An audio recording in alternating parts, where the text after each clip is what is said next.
嘿，阿弟 ，Hello， 嘿，你知道我现在今天来叫你来干嘛吗？来干嘛？我现在带你来看个好东西。来看你的车啊？不是，来看看，带你来看看一个好东西。哎，阿泰嘞？哎，阿泰，那个东西在哪里？我去拿给你，等我一下。走 ，Go Go。就是这些东西。就是这个，你知道是什么吗？不知道，你要开箱给我吗？开箱给大家看吗？来看一下，来看这个，这是什么？这是什么？这是什么？这个是你要装上去的东西吗？这个是刹车总棒。OK， 这是 Brembo 的 RCS 19cc。这什么好东西啊？好啊，这是卡钳哦 CNC 的后卡大螃蟹。这我刚刚问你的东西耶。那再来是越来大箱的感觉。最屌的东西。该不是黄金吧？哎呀，有没有？是什么东东？这个是显卡。Brembo 的.484卡钳。这我刚刚问你的东西啊。对啊，你知道这个是什么吗？我不是很清楚。这就是我们那个前刹的卡钳。然后这个是 Brembo 的.484的对式活塞卡钳。太专业了，我听不太懂。什么叫点？什么叫活塞？什么？我们的卡钳呢，就是我们是用活塞这两个东西，它会去对向这边会出活塞去把这个东西推，把里面这就是我们的刹车来令片嘛。那活塞在挤压的时候，它会把来令片推到这边，然后去夹住我们的刹车碟盘。所以所谓单活塞的话就是一边，双活塞的话就是两边。像单活塞的双活塞的卡钳的话，它通常假设都是单边的时候，它就变成它是都在单侧的，然后另外一侧它就是用它的正向应该说它反作用力会把它给活动式的这样给夹住。可是像这种对式的这种或对二的活塞，那这个是对式活塞。那像这种的话，它是对二的活塞，那它的卡钳的这个部分，它就是固定式，它就不会有移动去夹住，所以它的本体呢就是这样子一体，然后两边的活塞去把那个来令片给推进来，然后之后就会夹住碟盘。了解了。像我们那个一个刹车系统呢，主要的构成就是从我们的刹车这边的拉杆，它上边拉杆这边就是接到这个。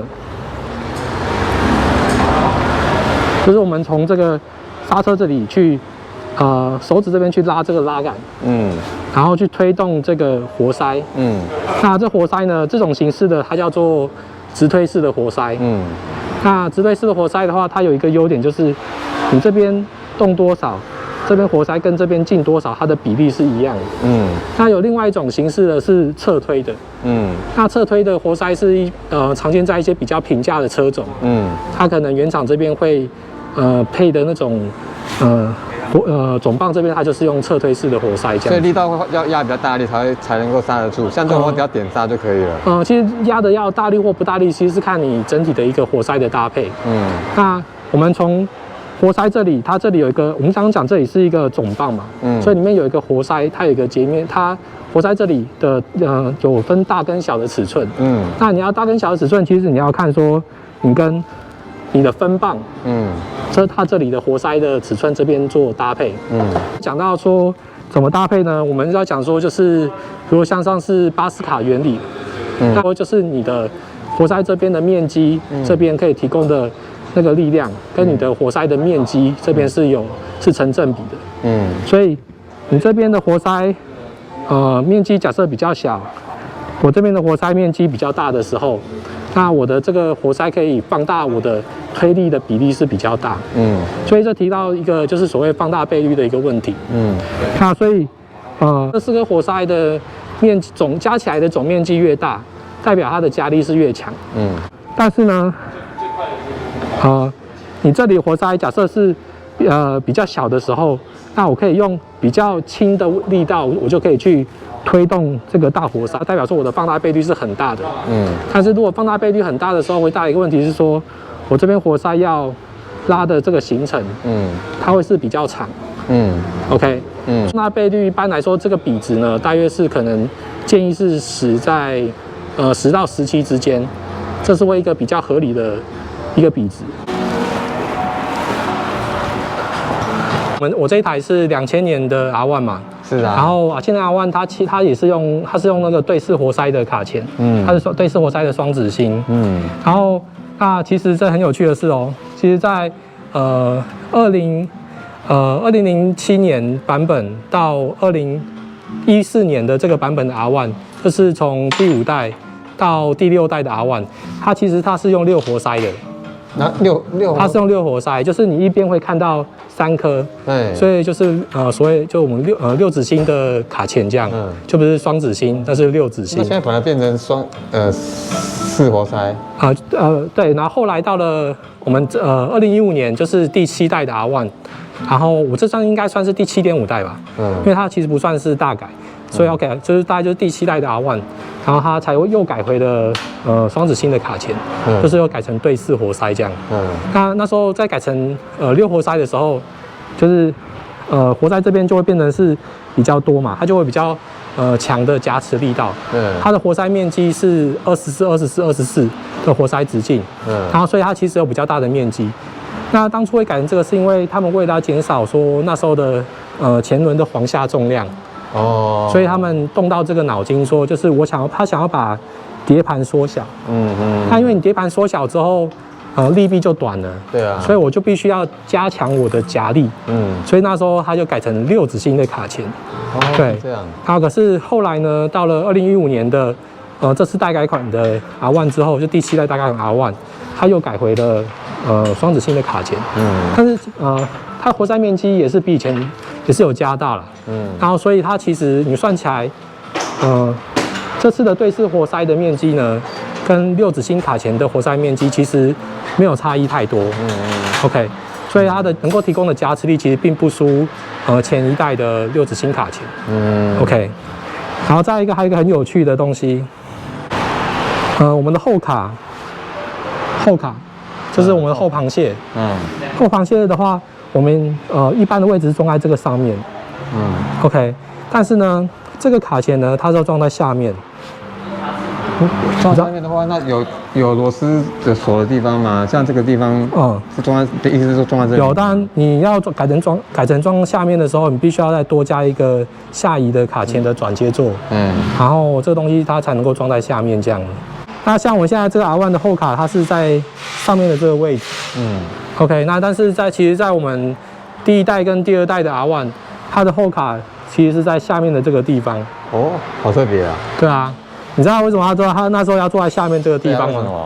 因为你的卡钳如果装在上面的时候，你在紧急刹车的时候，碟盘这边会有产生一个力矩的一个效应，就是它会你刹住的时候，你会让你的轮胎它会有点往上这边去拉动，变成说会减少说你的这里的就是所谓的摩擦力，所以降低你的刹车的一个效果。那所以当你的卡钳在底下的时候，你在刹车的时候，你会产生一个向下的一个作用力，所以意思是说。你这里向下的这个正向力，去压住你的地板，会增加说你的轮胎的摩擦力，所以其实你的刹车效果会是更好，而且此外呢，它一个优点是说，重心会稍微再更低一点，然后让它的重心再比较低，也会有利于说车子本身的一个配重，哦，原来是这样，为什么现在要改成上面的卡钳？其实这是一个有利有弊啦。因为当你改成是下移的时候，它的污垢会容易去积在卡钳的底部，好，所以你变成说你要很频繁的去清它，那但是这对于说我们一般可能只是在市售车这边在使用的话，那你的消费者其实不太会去常常去自己去拆这个东西去清它，所以变成说你如果是在上面的话，会减少它的清洁的次数，然后再是你今天如果是比较低的时候，它会比较容易会有撞伤的。危险，对，因为它离地面比较近。那我们这种后卡的形式，它本身在当初设计的时候已经决定说，它到底是要装下面还是装上面。因为你看，这是我们的那个排油跟排气的那个孔，所以它是在上方的。所以我这个代表说，我今天我的卡钳是要装在下面，你再去排气跟排油的时候，它才是能够从上面这边去排掉。那如果我今天是这样子摆放的时候，我的那个油气就不容易去排除。你看这油气在哪边？这边有个油管，这里，它这个就是去排你的那个刹车油跟排刹车油里面的空气这边用，就是你在换油的时候这边用，那这我们是进去的油孔。OK， 那你看原厂的卡钳，它的那个排气的油孔就在上面的这个地方，所以这种的卡钳它是适合做上置式，所以它这种卡钳就不能够装到下面来，它如果装到下面来的话，你在换油的时候里面的空气就不容易排干净。我们刚刚讲说有些的避震器它这里不是那种辐射式的嘛，那所以如果像这种辐射式的要改上去，其实也可以做一个转接座，然后就是把它改成是那种就是把辐射式的也可以去装上去，可是它的一样，它的支点还是在固定点还是在上面，它只是它做一个延伸的转接座，这样延伸下来这样子，可是这种的刚性其实还是没有原本避震器的设计，它就是辐射式的这种固定座要来得好。像你的 CP650的话，它就是固定在上面的。你这种就不是辐射卡钳。这一台是 X Max， 它改那个 AK550的辐射式卡钳，它就是另外加这个转接座。然后这转接座就是辐射式卡钳的锁点这样。然后对轴这样，然后这里就是中心线会穿过这种。然后所以它这个碟盘这边要加大可以，就是从这边去垫那个垫圈，它就会往后，它的碟盘这边就可以去用比较大的尺寸。辐射式的好处是它可以碟盘可以大小可以调，可以换你的这个，但是固定式这没办法。这样子也是可以增加说卡钳不会偏移。因为你看你这边固定点都在上面嘛，那卡钳这边就等于是上面这边去支点，所以下面这边的形状呢会有这样子一个扭曲，或者这样子一个扭曲这样，所以来鳞片的磨耗就会比较不均匀。对。那碟盘的大小跟刹车的制动力应该有关系吧？当然啦，碟盘越大的话，你力臂越长。然后所以你这边可以夹的力量，就是刹车的力量就会越强。对。所以碟盘越大越好咯。当然不是，你今天要看你如果碟盘越大的话，刹车力道过强的时候，你的轮胎就会很容易，假设等级不够，就很容易锁死。那你前轮这边很危险，前轮如果一锁死的话，你在弯道中就摔掉了，就一定摔掉了。我有一个想法，像我们后轮的碟盘，因为后轮你踩后轮，其实刹车力道没有前轮那么灵敏嘛，但是后轮碟盘可以做大一点啊。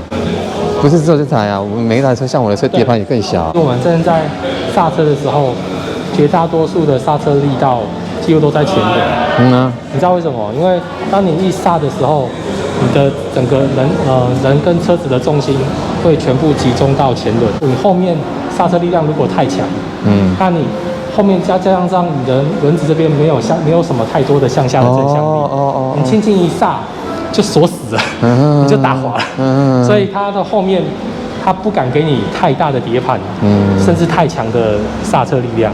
当你后面已经踩下去，然后你再去刹前刹的时候，你会发现车子会渐进的会往下沉。然后可是你这沉的幅度不要太快，然后也不要真的太多。因为你真的太多的时候，代表说你的前叉的行程用完，你就会。ABS 那种系统都是备而不用。你如果真的要到触动 ABS 系统的时候，那时候你就变成说只能靠它了。如果但是那个东西都有一个极限，万一救不回来的时候，你就是摔车。对，所以所以你在路上行驶啊，不管是刹车系统的能力，但其实你跟前车这边也要保持一个安全距离。所以你安全距离如果抓得不够，你刹车系统再强，都没用，都还是会上去的。因为有时候我们在刹车的时候，其实刹后轮感觉没有像前轮那么紧。对，可是我会建议，我会觉得说，你如果要换刹车系统的话，你前面强化了之后，你后面也最好也是要强化。因为你刹车系统，如果你你知道，如果你去刹前面的话，你的车体的重心，你会整个是去往前的。你会发现车子就是一直就是往前这样子。好，所以你如果你强化了后面之后，你在刹车的时候，两边前后一起刹，这样子的一个前倾的这样子一个情况会比较好一点。所以你如果能够让前面的2个刹车系统都能够一起在你刹车的过程都能够发挥到最好的一个效果的话，这样的话你的刹车的距离就会达到最短。所以你在升级卡钳的时候，最好啦就是可以就是前后这边去一起升级，然后这样的话你在之后在路上的时候，你的刹车的这个性能呢才不会突然觉得说变得很不稳定，对吧？因为但比较经济的一些改法的话，可能就是变成说只改前面。可是你只改前面的话，你就要很小心的去操控你的前刹。对。对啊，刹车很重要。对，而且特别像 R1的系统的刹车系统，它有那个前后刹车联动，所以你的前后的刹车如果差异太多的话，就变成这个刹车的这个联动可能要重新去调整它的参数这样。是你2边都是踩刹车的时候，它的力道是帮你控制到一样。这骑这台车的时候，基本上只需要去专心的去控制你的手刹车，然后脚刹车是不用去踩的。但是实际上你在控制手刹车的同时呢，它电脑系统已经去帮你同时也会去帮你去刹后面的刹车这样。所以你脚也不用踩吗？脚也不用踩，真的、哦。对，没错。这叫联动，这叫前后联动。对，这前后联动的意思是这样。阿泰，这个可以借我玩一下吗？可以。真的吗？可以。那我可以装上车子来试一下。可以。